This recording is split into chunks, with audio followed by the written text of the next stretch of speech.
Welcome to Modern Goddess. Here we discuss everything mastering your mindset, wellness wisdom, upgrading your relationships so that you can unleash your divine goddess essence and live your authentic best self every single day. I'm your host, Cassie Aurora.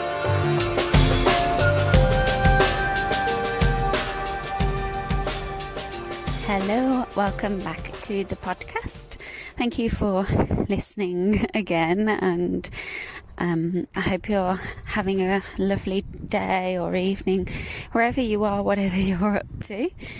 I am walking down. We have like an old disused railway, which is like a nice path with lots of trees and birds. So I'm currently walking down that, and it's actually, need I say, it's starting to feel like spring. I do just have a shirt on, but that could be my 37-week pregnant heat. Who knows? And I'm probably going to get out of breath because although baby's moved down, she's also just super long. So you'll have to put up with that. So my sincere apologies. But I always prefer to do these podcasts in nature. I think it just suits me better. Maybe I'm stubborn, who knows? But a few of you said how much you enjoy it. So hopefully the sound of the birds will be soothing, a bit like a meditation track or something. So yeah. Right, cool. So astrology update. Firstly, I want to say sorry I didn't bring you any new podcasts last week. It was kind of my first week where we'd launched Soul Gym earlier in the week. And there wasn't any hiccups, but it was like, I'm just getting used to like my new website, which is professional, and there's just a few things that weren't functioning for people. So there were like minor things, and it wasn't for everyone. It was really odd. So that's what you get for, you know, the energy that I was trying to launch on. But overall, yeah, it was really nice because there was some really positive feedback about the website. People are loving it. People are loving the Soul Gym, the content. There is so much in there. And then I was trying to basically get ahead because really I'm 3 weeks. My baby's full term now. So in a nutshell, I just didn't have space to create a podcast. I wanted to be sure to get all of the content ready and do everything I needed to do last week to focus on making Soul Gym as best as it can be. So now I'm bringing you a astrology update, and let's dive into it, because this week in the astrology, you know, when we think about astrology, like as a concept, as this divination or whatever you want to call it, I think it's important to remember that if we're trying to create certainty through looking to the future, you know, which I think all of us are when we first come to this stuff, I want you to know that there is nothing really that is certain to us, because we are limited humans, and we can see, you know, I can see certain things in the future, but there are always going to be curveballs. And the key is, I don't know if you know the Zen story about the man who was, I'm probably not going to tell this very well. There's a man, and he is on this, he basically is trapped on a string where there's like a tiger chasing him, waiting to eat him, and he's hanging onto this string suspended in the air above the tiger, where the tiger can't reach him. But then he looks up and he sees that 2 mice are biting away at the string slowly. So he knows eventually the string is going to drop, and he basically, there's the tiger down there that wants to eat him. And the story says that, the mice are biting away, and the Zen monk reaches over to some honey that he can see on the tree. There's like a honeycomb or something. And he takes a bite, and how sweet it tasted. And I probably don't need to tell you what that story means, but it's really about sometimes we are in a space where things seem to be falling apart. It's absolute chaos. We cannot see the turn ahead. There's a corner, a blind turn that we can't see around. Or maybe there's one that we suddenly didn't know we were going down, and then we're there. And it can feel like everything is falling apart. When in reality, often, things are actually maybe falling into place, because the end of that story is, and this isn't always how it happens, but the tiger falls down a well and he breaks his neck and dies, and then by the time the string drops, he gets away fine. But in the moment where he's suffering, to be in the suffering is important, and I'm not saying this is a week of suffering, but it can be a week of tremendous change, which maybe doesn't feel very comfortable to some people. It can feel very unexpected, or where we're feeling things need to change, but we're still kind of stuck somewhere we don't want to be. And I guess it's the whole story is about, well, in this, can we make peace with where we're at and find the simple things to savor in the moment, this art of appreciation, because there is always something that we can appreciate in every moment. And sometimes beating the drum of, despair and suffering is not useful unless it's part of a sort of growth process. And so what's important, I think, to keep in our minds the whole of these next 2 weeks, because April is this wonderful month in that it gives us so many new beginnings, the energy to start things new, many blessings. Because I've talked about, Venus becomes visible next week. I talk about more on my Instagram. And in Soul Gym, we have the monthly forecast, which is like a lot more detailed. This week, last week, just incredible times for new beginnings. This week, midweek, we're going to feel those shake-ups, those new beginnings, things appear to us. And I do think generally it will be a more blessed energy. But because of the nature of this Saturn-Uranus square, it may not be welcome for some of us. It may not feel stable. It may not feel like where we thought we were headed. It may feel burdensome. It may feel limiting, or somewhat the change is not welcome. For example, with Uranus, this planet that is being highlighted this week as all the lots of energy moves now into Taurus, so we're kind of getting that rebellious, change up, shake up, awakener energy. But imagine that someone had, we often think of the awakener as say someone worked a 9-to-5 office job, and then and then they decided they have a Uranus transit, and they get up and leave and go and travel the world as a musician with nothing but a backpack on their back or something, and that might be their Uranus transit.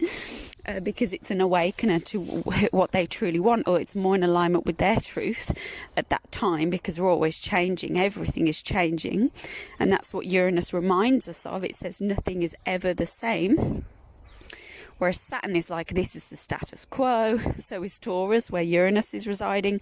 So there's all these areas where we've got limits, where things have been the same, and we're suddenly going to have all this change in those areas that may come through for us. And it's for the man who leaves the 9-to-5 office job and he's playing the recorder or whatever, that's a big Uranus change. And a lot of people might say, oh, that was for the best. But think about it the opposite way. Say that you had always been free. Okay, let me share this. Until now, I've had not really any responsibility in my life, only to myself. I have been really independent. I've never had to receive from anyone. And all of a sudden in the last year, I've had to understand what it means to receive from my partner, truly. That I've become dependent, and that is kind of the opposite is how people tend to look at growth. Do you know what I mean? you go from dependent to being independent. Well, for me, it's been independent because I had no choice when my mum died. You know, when there was not much support for me, and I was useless at it for a long time, then got really good at it. And now Uranus is telling me, oh, here's responsibility. And my Uranus transit is very different in that actually I'm being handed a baby. And for me, it's not that I'm not in the place of appreciation and gratitude and excitement, but I'm not naive enough to think that that will be a breezy transit for me. That will be hard because, oh, this dog's fighting. You know, like I have had, you know, so many years of being fiercely independent, and now I won't be able to work the same. You know, it's going to be totally different. And whilst I know in the long haul, because this is the energy of it, you're going to be like, oh, this was for the best and this is absolutely what needed to happen. So it's not going to be that you don't have hindsight and go, oh, this is great. But, you know, I'm going to be going through some stuff in May, like there's going to be ambivalence. So change and Uranus awakenings don't always look like something better initially. They don't always look like they're an expansion. Sometimes they feel like a contraction. You know, so this week everyone's going to experience this change, this energy in some way that might feel like, oh, limited by some external source. Some area of your life is going to be looking at it going, you sure that's the right thing? Or it could be a parent, it could be friends, it could be your inner fears and demons. It could be old traumas coming back. It could be a need for control. It could just be something so subtle that comes to be awakened, something big and material. It really depends on your chart as to how this is going to play out. But you won't really need to do anything to make the action happen, because we're at this point where it's going to happen and be shown to you very obviously, if you haven't already made the steps. If you've already made the steps where you're changing some area, even though it's been delayed and it's like, oh, you know, and you're kind of balancing that hurry up and wait energy and that moving forward but being held back by a massive ball and chain, that ball and chain being Saturn, you know, that's literally what it's going to feel like. You know, two areas of your life are going to be kind of conflicting, or, you know, it depends where it falls again in your chart. And if you don't know, just use my free step-by-step guide and find out which house is Aquarius for you. That is where Saturn is dragging its feet, where things are going to feel slow, things are not going to want to change. And then, yeah, the Taurus area of your chart, that will be where things are changing quickly and change needs to happen, but that doesn't necessarily look like what we in the New Age spiritually kind of world perceive it as. For some people, a Uranus transit means actually the change is something that looks very stable and like, you know, what's the word I want to say? Like a not Uranian. So it could be for some of you getting an office job or something, because that's what you need to do now. So it depends where in your chart it is. Say it's in your relationship. Well, it's happening. This Uranus energy is in my place of relationship. So it's actually concerning my partner more than me. And he's going through loads of shifts himself. But the thing is, our relationship has gone from being very distant to being extremely, like, responsible, and, you know, it's like very new to us both in a short space of time. So that's kind of that Uranus, that Uranian energy, the same way that I'm, you know, as I've explained before. So you need to just subtly reflect on, you know, how this is looking in your life, because it might not be really big and bombastic, but for some of you You might feel this surprising energy, these shake-ups, these sudden revelations, these sudden movements, these sudden events that begin happening in your life. And for some of you, it can feel frustrating, it can feel painful. For some of you, it can feel very welcome.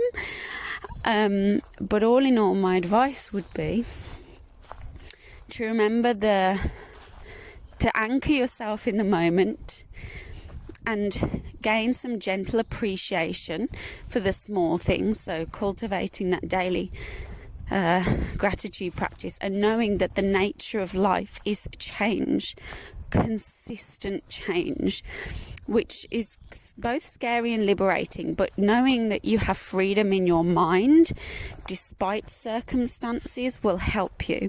And that is not something you can just click your fingers and conjure up, but very often we are dependent, our happiness is dependent on those outer circumstances, me included. Like, I've had to really think about this a lot as I've prepared for birth, especially in the changes coming in my life. It's made me think a lot about, I'm very still focused on outer circumstances. So although I didn't want to admit it, I was like, oh, these are still places that my emotions are defined by what's going on outside. So it's this constant art of mastering appreciation for the moment, understanding that everything passes. So in moments of suffering can pass, moments of discomfort, that can pass, but also moments of happiness, that can pass too. So hopefully you will be able to make peace within those limitations and create freedom within the limitation, because I really think that that's the core of Saturnian energy, is about freedom within limitation. Especially if Saturn is doing a certain transit, it's like you have to get on with it. It's very material, you can't hide from your Saturn return, which happens between the age of 28 to 30. You can't, you have to get on with it. And with some astrology, we could bury our heads, we could blame the planets, but actually, how can you rise to the challenge this week and make peace within the change, the uncertainty, the shake-ups? And if you want to think, well, where is this going to happen? What's going to happen? Remember, it's usually never as bad as you think, and it's usually quite subtle. For something big and extreme, you would have to look at your your personal chart, as in you would want to look at your chart for, say, what areas it's fitting in, but you would want to look at transits and progressions for big life changes, which is a little bit more advanced. So just this transit on its own probably won't mean you suddenly get nailed in a car crash or something, but we can't control the future, and touch wood, that doesn't happen to anyone at all. But it's about gaining that humility for, actually, we have no idea what the future holds. And so can we gain the art of appreciation now, today? And I actually do have, for May's Soul Gym content that's coming out, a really nice, very powerful meditation all about helping us to tap into that consciousness of immediate appreciation. It's very, very powerful. I'm excited for it. I'm excited to share that one. But you can just let yourself know that this week is a week just to sit back and practice the art of just watching, being the observer of your life, because I wouldn't say it's a good time to make hasty decisions. Now, as we come into the full moon, and by the way, I'm sensing some of you are panicking slightly now, thinking, oh my God, what's going to happen? Trust me, I'm very sure everything will be fine. This is just a wave in the ocean. Remember, just ride the waves. Don't get taken under, it's going to be fine. And I'm thinking, oh my God, am I going to give birth this week? Probably not. I don't know.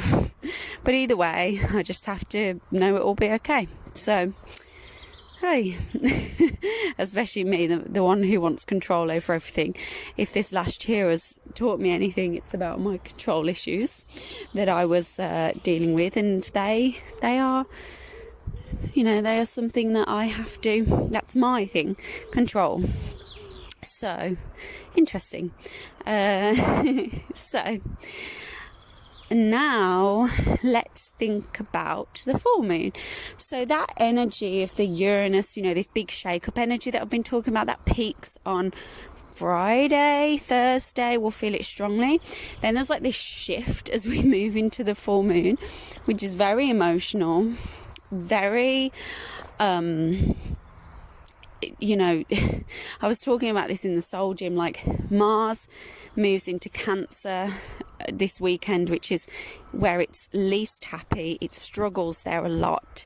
Mars is the planet of like our drive, our productivity. It generally represents the younger people, the entrepreneurs, kind of the more it can represent violence and anger.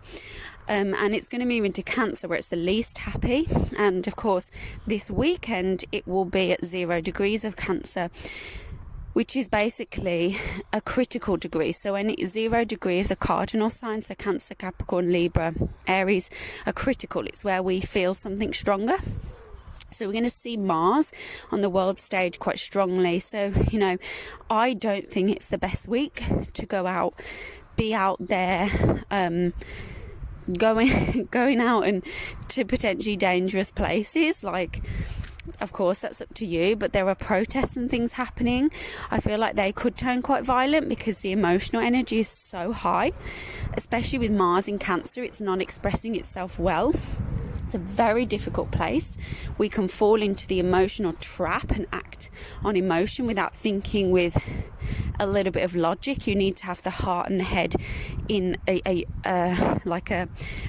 relationship together, but this could be where you act just purely on withheld emotions that you've been building up for ages. They can burst out this weekend because you have the full moon in Scorpio, and the moon is also very unhappy in Scorpio. This is where it's debilitated, so it has its fall here. It's very difficult when the moon's in Scorpio, especially a full moon.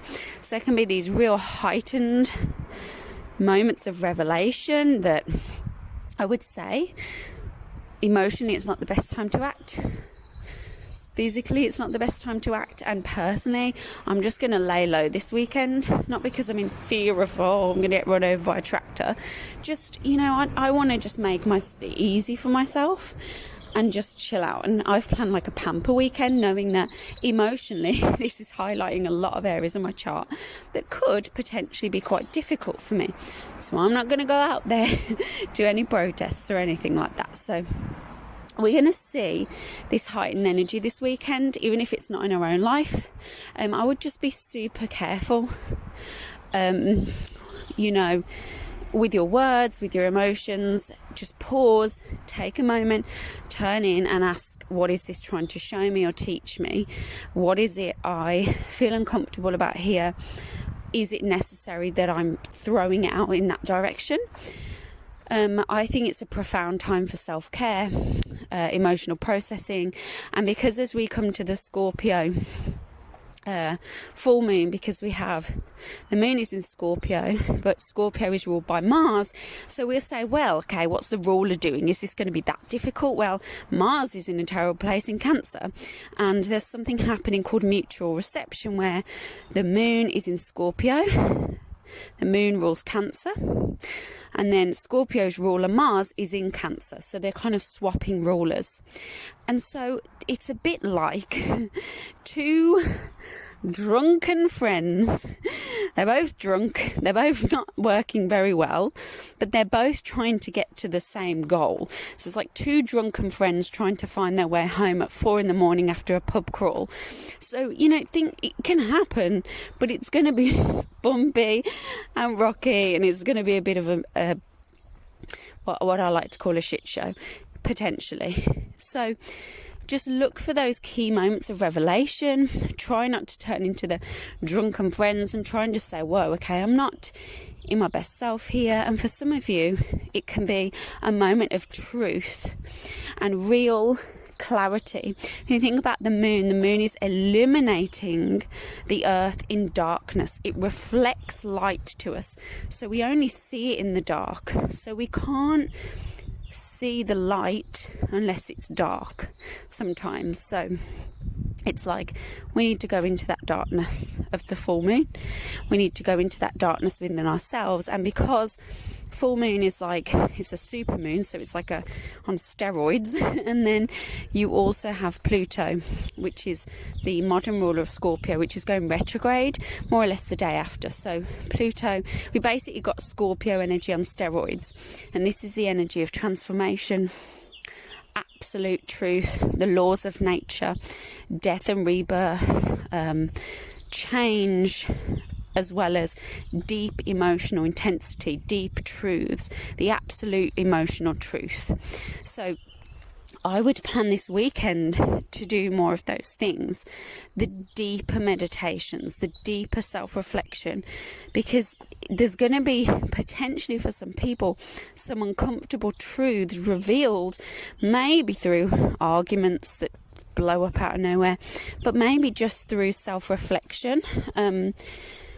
You know, it's a very transformational time should you choose it and tap into that and go into it with an open heart and open mind. If you go into it with ignorance and try and bury your head in the sand, then it will find you. So this week is like, I love it as a Scorpio. I think, oh, what a meaty week in the astrology. Sometimes all the fluffy stuff is fun, but sometimes we want the substance, because think of it like if you had a sewage pipeline under your house and it started to get backed up with all the dirt and the poop. This is like our unconscious. If we are not revisiting that and cleansing it regularly, it doesn't mean we have to clean the whole thing out and stay in the poo for ages. It just means let's work on that system. Then we won't get a backup. It won't overflow. We don't weaken our waste systems. We actually help our body to detoxify. We help our mind to detoxify. Our whole body can have less waste, and we can actually develop our consciousness purely by focusing on the removal of what isn't us anymore. So there's a lot of focus in the New Age movement, the spiritual movement, on how can we ascend our consciousness all the time, and it's focusing on almost meditations that feel up there. But actually one of the most powerful and profound ways we can shift our vibration at the same time as profoundly healing is just by focusing on what is, and not trying to look to the future or create some connection, but actually being in the what is and the beingness of everything, and being in that moment of surrender in this moment, and then everything seems to fall into place. So in the beingness of what is really going on in your body, in your mind, your unconscious, how is that showing up in your life? How are you being called to change, to grow? And how can you just gently move forward with that? And that will take tremendous courage, and in the knowing is the first step, but the actual application and doing and shifting to the being is a lot harder. So hopefully that makes sense, or maybe I've just rambled at you for 27 minutes. But I'm sure that you've gained something from this, and I hope that you have. And as I say, I could give birth really any day now, and I won't forget you. But if I go a little bit AWOL, I'm not as present, you can reach out to me if you need support. It's just that I may not be as outward because I'm going to be some sleep deprived, emotional, going through one of the biggest shifts of my life. And, without being over dramatic, I just know my emotional ways, or it could be fine. So I'm open to either way. But if I go a little bit quiet on you, I will be focusing my energy mainly just for those kind of that month, 2 months, well, the 6 weeks where it's really chaos with the newborn. My energy will be focused mainly into soul gym. just because that is where a lot of my business focus is now, and I will bring to you what I can for free, but it will probably be more via Instagram and maybe a podcast every other week. I feel is achievable to give you. So just remember that Soul Gym doors are closed now, so if you didn't manage to get in, the next time they'll open is late July, August. But yes, if you need any astrological guidance, any support, I have a lot of free resources on my website, probably not as many blogs, but I have a free step-by-step guide to reading your chart. You can also get my Astrology Basics course. And you can even get my calculate your chart on there for free. So use those tools, and let me know how you're finding this week already. I'll be curious to hear your plans for full moon, so drop me an email, an Instagram message, hello@cassieaurora.com, or I am Cassie Aurora. And otherwise, I will speak to you soon. Be sure to share this episode with someone who needs to hear it, or even share it on your story and let me know what you were doing when you were listening. But yeah, thank you so much and take care. Enjoy the full moon.